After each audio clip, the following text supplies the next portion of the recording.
평범한 우리 아이를 최상위권으로 좀 도약시키는 방법 같은 걸 건데요. 반갑습니다.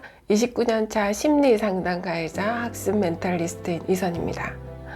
지난 영상에서는 웩슬러 Q&A 1탄에 이어서 Q&A 2탄 시작해 볼까 합니다. 오늘 여러분들이 궁금하셨던 부분에 대해서 좀 더 구체적으로 질문을 이렇게 모아서 말씀드려 볼까 합니다. 네, 안녕하세요, 소장님. 오늘은 Q&A 2탄 질문지 드리러 왔는데요. 웩슬러 검사의 종류가 여러 가지 있던데 우리 아이한테는 어떤 것을 받아야 할까요? 라는 질문이 있었어요. 전화로 상담 문의를 할 때 제일 궁금해하시는 부분인데 저희가 총 3가지가 있잖아요. 그거에 대해서 설명해 주시면 감사할 것 같습니다. 그렇죠. 우리 아이에게 어떤 검사가 적합할지에 대한 기준을 말을 하는 것일 텐데요. 제일 궁금하실 것 같아요. 대개는 웩슬러 검사 아니면 풀배터리 검사예요. 그런데 저희 센터에서는 웩슬러 전문기관이라서 웩슬러 검사, 풀배터리 검사, 요 중간에 웩슬러 종합검사라는 게 있어요. 그러니까 자녀 지능 수치에 대해서 그냥 일반적으로 알고 싶으시면 웩슬러 검사를 하시는 게 좋으세요. 근데 이제 학군지나 또 기질, 공부 방법에 맞는 양육 방법이나 동기부여 방법 이런 것들을 토탈 좀 알고 싶다 이러시면은 이제 웩슬러 종합 검사를 하시는 게 맞으시겠죠. 그런데 이제 다 아시겠지만 풀배터리 검사 같은 경우에는 정서 검사가 많이 들어가요. 그래서 좀 이제 우리 아이가 좀 행동이 좀 과하다. 그러니까 우리가 요즘 과잉 행동 장애라고 하죠. ADHD라든지 약간 불안이나 우울도가 높다. 이럴 경우에는 이제 풀배터리 검사를 할 수 있어요. 그래서 이렇게 3가지로 나눌 수가 있답니다. 조금 더 자세하게 설명을 드리면요. 자, 첫 번째, 단순히 웩슬러 지능 검사를 통해서 지능을 알고자 한다 하면 웩슬러 검사가 맞아요. 근데 예를 들면 이런 부분들이 있어요. 영재원에 좀 사설 영재원에 빨리 입학을 좀 했으면 좋겠다. 뭐 상위 3% 이렇게 하면 이제 128 기준인데 요 기준을 채워야 된다던가 아니면 과학고등학교 다니는 친구들 같은 경우에는 이제 140이 IQ가 넘으면 월반을 할 수 있는 자격이 있어요. 이제 고를 때는 참 선택받은 아이들이죠. 이럴 때는 이제 웩슬러 검사가 적합한 검사예요. 그리고 간혹은 아이가 굉장히 다 우수해.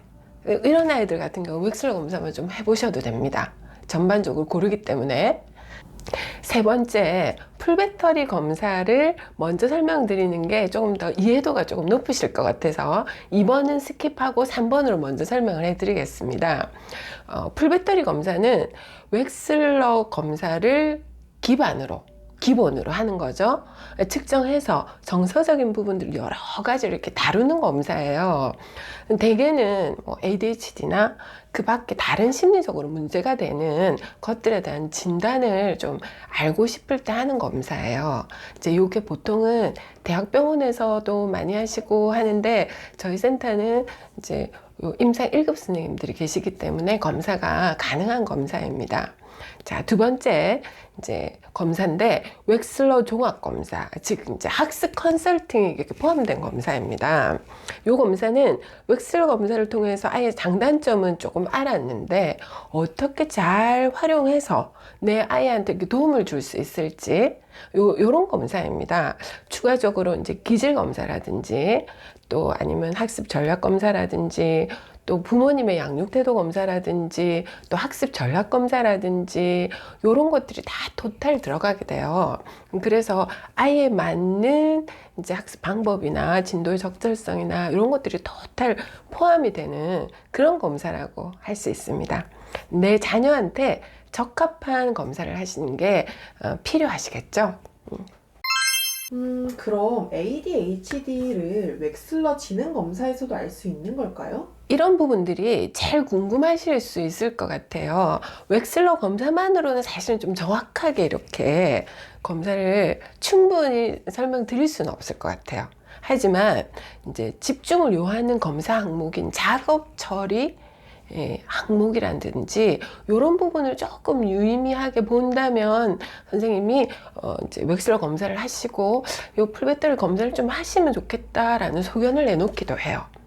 그렇죠. 그러니까 이제 이런 검사들은 임상 심리 전문가한테 받는 게 더 이제 중요하기도 하고 또 필요하기도 해요. 자, 이런 부분이 좀 궁금하실 수 있을 것 같아요. 근데 예를 들면 이렇게 검사가 이렇게 있는 줄 잘 모르시고 이제 우리 아이가 ADHD 때문에 걱정인데 그 웩슬러 검사만 해도 나오나요? 라는 질문 진짜 많이 하시거든요. 근데 웩슬러 검사만으로는 정확한 이렇게 설명을 해드릴 수는 없어요. 진단을 내리기는. 하지만 집중을 요하는 검사인 뭐 작업 처리 속도라는 작업 처리 항목이라는 게 있어요. 요런 부분에 있어서는 좀 이게 집중하는 부분이라든지 이런 건 조금 문제가 될 수 있는 소견이 있다고 얘기를 하시고 또 풀배터리 검사를 한번 더 받아보셨으면 좋겠다 하는 이제 그런 의견이나 소견을 낼 수가 있거든요. 그래서 웩슬러 검사를 받아보시고 난 뒤에 소견이 나온다면 이제 풀배터리 검사를 하고 나머지 검사를 진행하시는 것을 좀 추천을 드리고 또 무리가 없어요. 검사 후에 해석 상담으로 학습 컨설팅도 해주시는 걸까요? 고교 5등급제와 고교 학점제 변화로 인한 준비도 필요할 텐데요. 좀 도움이 될 수 있을 만한 것이 있을까요? 그렇죠. 요즘에 조금 이제 바뀌기도 했는데 고교 5등급제 또는 고교 학점제 이제 이런 부분들도 좀 부각이 되니까 이런 부분에 대한 설명도 조금 나눠서 설명을 드릴까 해요. 먼저 이제 웩슬러 검사를 통해서 해석해 드릴 수 있는 부분이나 웩슬러 종합 검사를 통해서 학습 컨설팅을 해 드릴 수 있는 부분에 대해서는 조금 방향성이 다르기는 해요. 하지만 이제 설명을 드리도록 할게요. 이제 웩슬러 검사만으로는 이제 한 5가지 정도 영역을 알 수 있어요. 그런데 웩슬러 종합 검사에서는 자녀나 주 양육자의 기질이나 타고난 이제 기질이나 성격이나 뭐 양육 방법이나 또 공부 방법이나 성격이나 이런 거 학습 전략 검사나 이런 걸 토탈 이제 진행을 하게 됩니다. 근데 이 검사를 통해서는 좀 어떤 것을 여러분들이 아실 수 있냐면 이제 솔루션이죠. 이제 자녀의 지능을 기본적으로 다 알 수 있고 그리고 어떤 학군제 적합도라든지 자녀 기질에 맞는 공부 방법 또 자녀의 기질에 맞는 양육 방법 그리고 기질이나 지능에 맞는 학습 동기 부여 방법 그리고 문이과 특성 그리고 학원 유형 어떤 아이는 대형이 맞고 어떤 아이는 소형이 맞고 아니야 돈 많이 드는 과외가 맞아 뭐 또는 진도를 지금 나가기에는 너무 아까워. 진도를 많이 빼도 되는 아이도 있고 진도를 차곡차곡 나가야 되는 애들도 있거든요. 이런 것들에 대한 적절성이나 또는 자녀 기질에 맞는 이제 양육 태도, 전체적인 학습 컨설팅을 좀 받으실 수가 있어요. 자, 두 번째는 특히 요즘에 좀 핫한 고교 학점제 로 인한 준비로 인해서 이제 이런 검사를 받다가 보면 나의 강점이나 약점을 좀 보강할 수가 있는 거죠. 그래서 웩슬러 검사나 학습 컨설팅도 많이 도움이 되실 수 있다라고 이제 말씀을 드릴 수가 있습니다. 검사자, 즉 선생님에 따라서 많이 달라지는 걸까요? 자, 이거는 좋은 점수가 잘 나올 수 있는 비결과도 일목상통한다고 볼 수 있습니다. 이게 좀 사실 임상 선생님의 능력치도 좀 필요한 것 같아요. 제가 보니까 이제 아이 컨디션을 잘 읽고 또 이끌어가는 이런 능력이 조금 중요합니다. 그래서 아주 상냥하고 부드러운 선생님 또 저희 센터에는 아주 상냥하고 부드러운 여자 선생님도 있지만 아주 상냥하고 부드러운 여자 선생님 같은 남자 선생님들만 포진되어 있어요. 약간 자랑이었죠. 참 감사하게도 이게 아이를 검사를 하다가 보면 1시간 반 동안 길게 검사를 하다가 보니까 아이들이 좀 지칠 수도 있고 어떤 애는 아주 쌩쌩하게 나오지만 어떤 아이들은 너무 힘들어요 라고 하는 애들도 있어요. 그럴 경우에는 참 감사하게도 한 번 더 오셔서 아이를 조금 집에 보냈다가 또 검사를 하는 그런 경우도 있었어요. 그러니까 요런 이제 선생님들의 어떤 이끌어가는 능력치 이런 것들이 좀 중요하지 않을까요? 요새 TV를 보면은 지능을 알려주지 말아라 라고 이야기하는 경우도 있고 참 부모님들의 고민이 많습니다. 요거를 어떻게 대응하면 좋을까요? 그렇죠. 지능이 좋으면 좋은 대로 걱정이고, 또 안 좋으면 안 좋은 대로 또 걱정을 하세요. 이제 이런 것들이 어떤 거냐면은 자기를 좀 규정화시키는 것 같아요. 그런 부분이 있을 때 좀 안타까워요. 어떤 아이들 같은 경우에는 굉장히 지능이 평범한데도 너무 열심히 해서 좋은 성과를 일으키는 애들도 있거든요. 그러면은 그 아이도 그런 대로 장점이 있는데 지능 때문에 많이 절망하고 실망하는 친구들도 센터에 있으면서 좀 보게 되는 경우가 있어요. 참 이게 좀 안타까운 현실인 것 같아요. 제가 생각하기에는 아주 좀 어릴 때, 특히 초등학교 4학년 전에는 가급적이면 자녀한테 알려주는 것보다는 부모님이 아시고 좀 장점은 이렇게 좀 부각을 좀 시켜주시고, 약점은 보완을 시켜서 좀 이끌어주는 것, 이게 사실은 이런 지능 검사를 하는 이유이자 목적입니다. 그래서 4학년부터는 저도 앉혀놓고 같이 이제 말을 하는데, 4학년 밑에는 가급적이면 부모님들만 들으시고 이런 것들을 잘 이끌어 줄 수 있는 방법을 이제 제가 알려드리거든요. 근데 이게 참 최상위권 지능을 가진 아이들이 얼마나 되겠어요. 그죠? 그래서 자신의 지능이나 약점, 강점 이런 걸 알고 대처하는 것, 이게 가장 검사에 의의가 있다라고 말씀을 드리고 싶어요. 간혹 기대 이하의 점수가 나왔을 때 굉장히 저항이 만만치가 않아요. 그래서 이럴 때는 부모님을 먼저 불러다가 점수를 좀 얘기를 해드리고 먼저 상담을 한 다음에 굳이 점수를 알려주지 않고 이 아이 학습이라든지 이런 부분들을 어떻게 보강할 수 있을지에 대한 그런 컨설팅을 좀 하기도 합니다. 이런 부분을 해서 약간 완충 작용을 조금 기대하고 그렇게 설명을 드리기도 합니다. 소장님이 쓰신 책인 대치동 학습 멘탈리스트에 옵티마 프로그램이 있더라고요. 요거는 웩슬러 지능 검사와 어떤 관계나 상관성이 있는 걸까요? 그렇죠. 옵티마 이러면 조금 어려운 이제 명사이기도 한데 이제 최적화라는 겁니다. 우리 아이를 얼마나 최적화된 프로그램으로나 이렇게 두르지 않고 이렇게 한번 가볼 수 있을까 하는 그런 취지에서 옵티마 프로그램이라는 것들을 개발하게 되었는데요. 그 웩슬러 종합 검사를 통한 학습 컨설팅의 설명과 구체적인 어떤 설명들이 일목요연하게 좀 맞다, 있다, 일치한다라고 말씀드릴 수가 있어요. 이제 옵티마에 대해서 설명을 조금 드리면 웩슬러 검사를 통해서 나의 이제 강점이나 약점이 파악이 되잖아요. 이게 이제 메타 인지예요. 요 인지를 통해서 학습도 거기에 맞는 적합한 것들을 만들 수가 있는 거죠.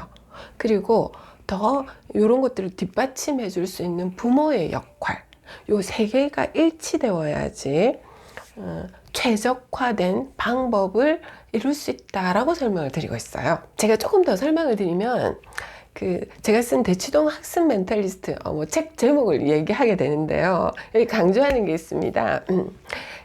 우리들만의 대치동을 만들자라는 취지예요. 그게 어느 지역, 어느 장소, 학군지든 학군지지 않든 최상위권은 사실은 너무 겁먹을 필요가 없어요. 최상위권이 아니라고. 우리는 성공을 해서 성공한 사람이 절대 되지 않잖아요. 그 성공 경험을 해보는 게 아주 중요하고 성공 경험을 만들어주는 게 이게 바로 대치동 학습 멘탈리스트의 그 취지라고 볼 수가 있어요. 그러니까 역설적으로 상징적인 어떤 대치동이 있어요.